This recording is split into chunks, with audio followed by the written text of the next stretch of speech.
نحمد و نصلی علی رسول الکریم اما بعد فاعوذ باللہ من الشیطان الرجیم بسم اللہ الرحمن الرحیم۔ ڈاکٹر فہیم ہربلسٹ کا آپ کو السلام علیکم ورحمۃ اللہ وبرکاتہ۔ آسان ریمیڈیز کے ساتھ حاضر خدمت ہوں۔ آگ کا پودا جو کہ جگہ جگہ اویلیبل ہوتا ہے، آپ کے پاکستان میں، انڈیا میں، سری لنکا میں، بھوٹان میں، بنگلہ دیش میں، ہندوستان میں، اب اسی نسخہ جات کے ساتھ آگ کے پودے سے اب تک 10 سے 15 بیماریوں کا علاج میں آپ کو بتا چکا ہوں۔ آپ ہماری پرانی ویڈیو دیکھ چکے ہیں۔ آج میں بتانے جا رہا ہوں تریا کے بچھو، تریا کے سانپ۔ آپ نے کرنا کیا ہے؟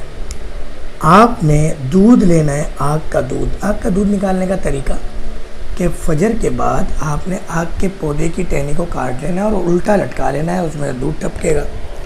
یہ تازہ دودھ لے لینا ہے آپ نے 2 تولہ، نوشادر 6 ماشا، چونا آپ ندیدہ، اب یعنی جو بھیگا ہوا چونا ہو وہ 3 ماشا لے لیں، گلیسرین 3 تولہ لے لیں، باہم کھرل کر لیں، تقریباً 1 گھنٹہ 1.5 گھنٹہ کھرل کر لیں اس کو، اور یقین کریں کھرل کرنے کے بعد ایک مرہم سی بن جائے گی، اس کو محفوظ کر کے رکھ لیں۔ 2 سے 4 رتی سانپ کاٹے یا بچھو یا کوئی بھی زہریلا کیڑا اس پہ مل لیں، درد تکلیف میں بھی آرام آئے گا، زہریلا مواد بھی اندر ہی فنا ہو جائے گا، پوٹی پیشاب کے ذریعے یا الٹی کے ذریعے نکل جائے گا۔ تو پہلے تو ہم نے آپ کو جو ریمیڈی بتائی وہ تریا کے بچھو بتائی، اب ہم آپ کو زخموں کا علاج بتا دیتے ہیں۔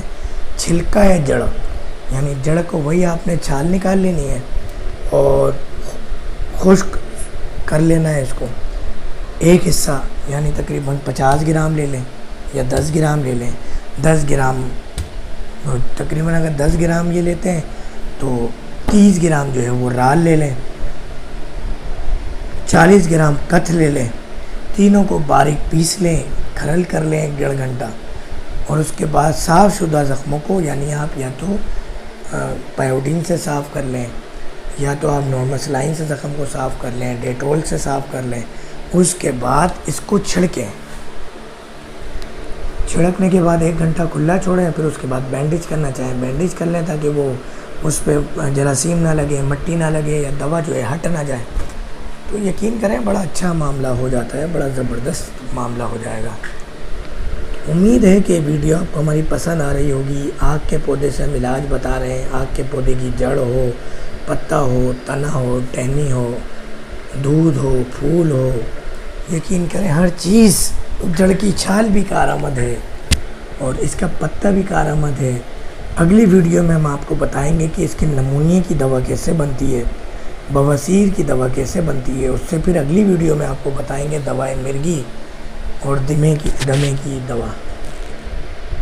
تو امید ہے کہ یہ تمام ریمیڈیز آپ آگے فارورڈ کر رہے ہوں گے، لائک شیئر سبسکرائب کر رہے ہوں گے، K21 پہ، یوٹیوب چینل پہ، فیس بک پہ، ہر جگہ دیکھنے کا، حوصلہ افزائی کرنے کا بہت شکریہ۔ ڈاکٹر فہیم ہربلسٹ کو اجازت دیجیے گا اس اپنے پن کے ساتھ کہ پھر ملیں گے، گل کھلیں گے۔ السلام علیکم ورحمۃ اللہ وبرکاتہ۔ ایک بات سن لیجیے گا، ہمارے نسخہ جات کو ہلکا نہیں لیجیے گا۔ یہ نسخہ جات ادھر ادھر سے سن کے بیان نہیں کیے جاتے، یہ وہ نسخہ جات ہیں جو سینہ بے سینہ سالوں سے چل رہے ہیں، اور ہم وہ نسخہ جات آپ سے شیئر کرتے ہیں جو ہمارے مطلب میں استعمال ہو رہے ہیں۔ صرف اپنے چینل کی ریٹنگ بڑھانے کے لیے، چیزیں کرنے کے لیے نسخہ جات شیئر نہیں ہوتے، اس کو آپ نے پھیلانا ہے۔ ہم نے اپنا فرض پورا کیا، آپ نے اپنا فرض پورا کرنا ہے۔ السلام علیکم ورحمۃ اللہ۔